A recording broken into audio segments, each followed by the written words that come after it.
ফেনীতে বৈষম্যবিরোধী ছাত্র আন্দোলন চলাকালীন সময়ে গুলি করে হত্যার চেষ্টা মামলার এজাহারভুক্ত পলাতক ছাত্রলীগের নেতাকে গ্রেপ্তার করেছে র্যাব-৭ চট্টগ্রাম। উক্ত গোপন সংবাদের ভিত্তিতে ফেনীর মঠবাড়িয়া গ্রাম থেকে আসামিকে গ্রেপ্তার করতে সক্ষম হয় র্যাব-৭।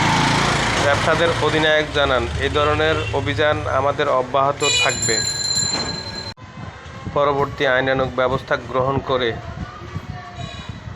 আসামিকে নিকটস্থ থানায় হস্তান্তর করা হয়েছে।